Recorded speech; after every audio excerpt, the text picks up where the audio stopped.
What's good, beautiful people? It's your girl Ashley Janae, and it's time for another Toolkit Tuesday. I'm super excited about this Toolkit Tuesday because I'm bringing you a mini series on how to create a business plan that can guarantee you will get looks and potential investors. So thank you so much for stopping by. This is going to be part 1, okay?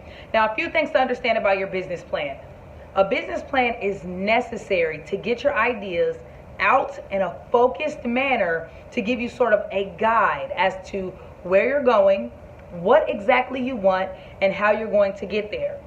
I know a lot of times we have this idea that I have all the ideas in my brain, I know exactly what I want, I have everything planned out.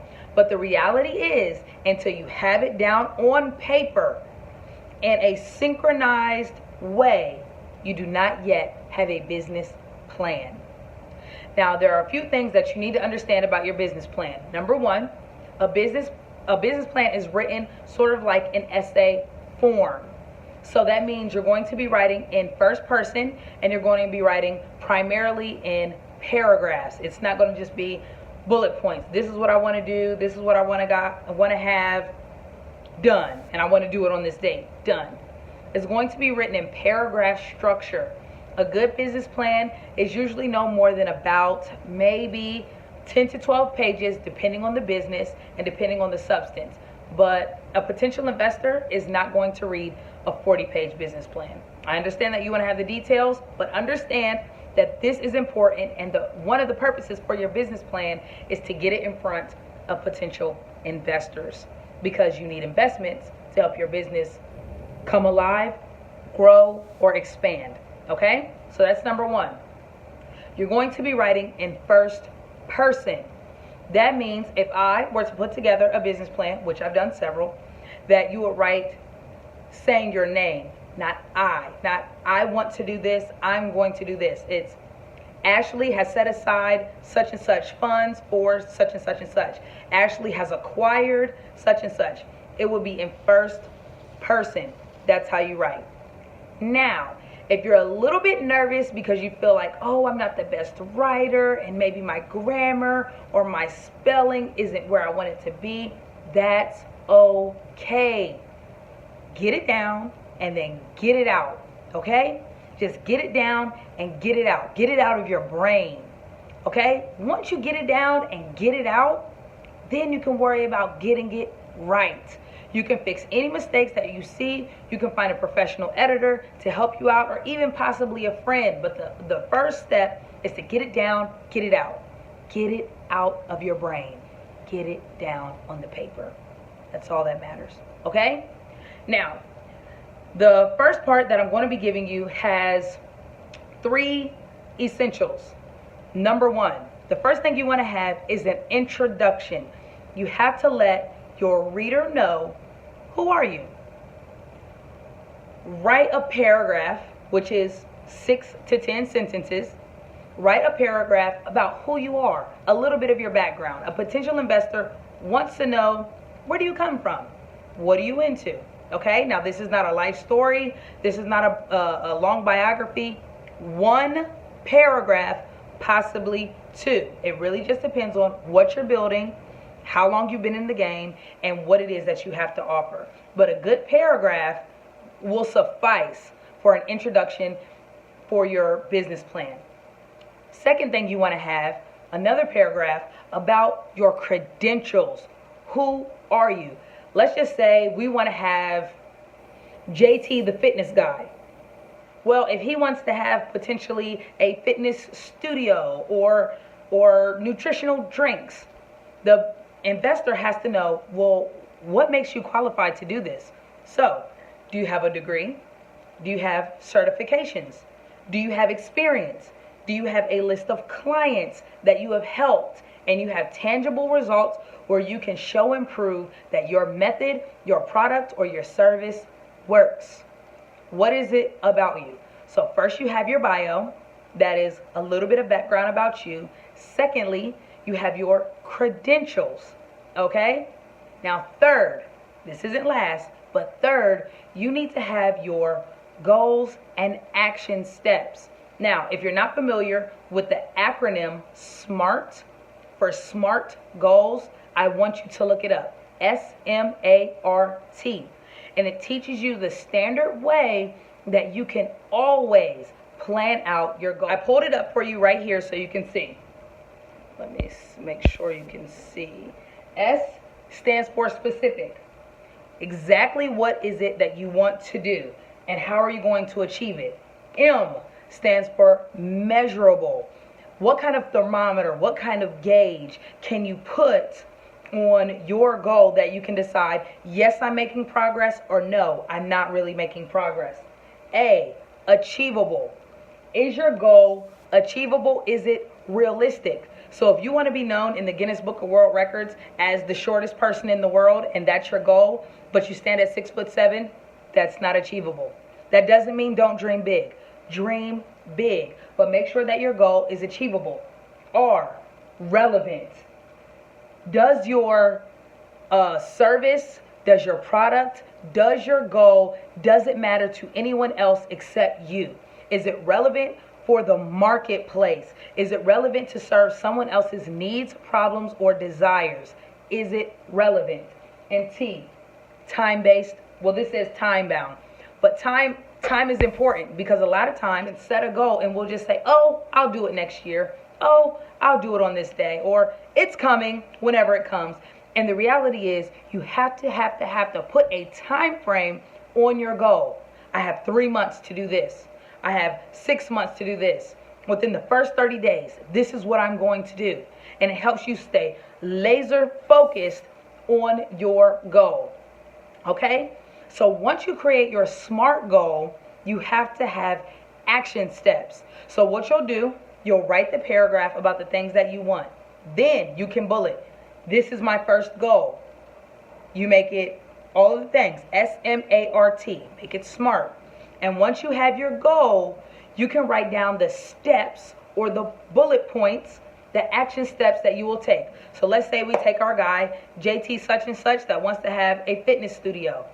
One of his SMART goals might be, in the first 6 months, I want to find a property where I can have fitness classes. Okay? So that would mean some of his action steps would be, I have to call X amount of places per day. I'm going to call 3 different places per day and get an appointment to follow up with them and tour their studio. I have to figure out what kind of certifications or permits that I might need to qualify or to work in that gym for them. Number 3, I need to make sure that I have 4 consistent clients that can come see me 3 times a week, every week, so I can afford to pay the rent. You understand what I'm saying? Now, I said 6 months, but that's not even a 6-month type of goal. That would be more like a 1 month, 2 month type of goal. But I hope you understand what I'm saying. For every single SMART goal that you make, you have to have action steps. Now, I want you to challenge yourself to have at least 3 SMART goals. Because sometimes in our brain we'll say, oh, well, I want to open up a daycare center. So my one goal would be to get 10 clients and find a place. I'm challenging you to dig deeper and think about everything that goes into the business that you want. Think about the JT such and such model. You need towels. You might need water. You might need mats, like if you want to get on the floor. You might need free weights and things like that. What kind of partnerships do I need to create with maybe something like a Play It Again Sports or a fitness retailer? Do I need exercise equipment like cardio equipment and treadmills and things like that? Stretch bands, balls, heavy ropes. What exactly do you need? Are there any permits if I'm getting into a building that is my own instead of one that I'm just renting out space? What kind of permits do I need from the city? What kind of inspections have to be done? You understand what I'm saying? You have to think about this from A to Z. And this is why I'm giving you 2 weeks to put this together, which is more than enough time to figure out every single SMART goal that you can think of at this stage. It is a possibility that you'll add more down the line, but you want to be as thorough as possible when you're making your SMART goals and figuring out what your action steps are, okay? And last, because I don't want to overwhelm you, the last thing I want you to think about are your products and services. So if we take the JT such and such model fitness guy, one of the products that he might want to think about outside of the services that he provides, because we know his services would be personal training.